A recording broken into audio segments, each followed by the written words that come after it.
Okay, here we are in Crawfordsville, Indiana. This client, well, we ran into what we call a change order. So long story short, they had reframing the floor, redoing some plumbing, but what they ran into was some serious issues where the foundation is not proper. So if you can see, this is just sitting on dirt. So everything should be sitting on a bearing wall, but that is not happening. So there's just a pier with dirt. So what they're gonna have to do is they plan on pulling this beam out anyways, assuming that there is a pier or something to set the load on, but there's not. So they're gonna have to basically dig the crawl space down to the footer, put some piers, and then what they'll do is they'll just reframe everything. So there's a wall here, load point, there's old plumbing, they'll pull all that out and restart over, but they're gonna run all new joist all the way under the wall, all the way across, same thing, just coming this way, rejoist this whole thing so they can have brand new floor joists and new floor decking. Same thing in the kitchen here. Well, this is going to be the kitchen. They're going to replace all this old plumbing. I have to put a beam in here.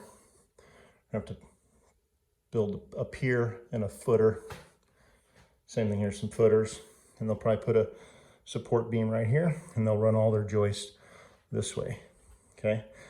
And they'll have to put a beam over here and tie into this existing footer, and then the new joist will go from this new beam, touching this new support beam, all the way to this existing wall. So what's gonna happen is they're gonna do a change order. So the contractor got us out here as the consultant to look at everything, come up with a game plan, and then they will basically reprice the change order. So they're going to quote new piers, new plumbing, if it's not already in the bid.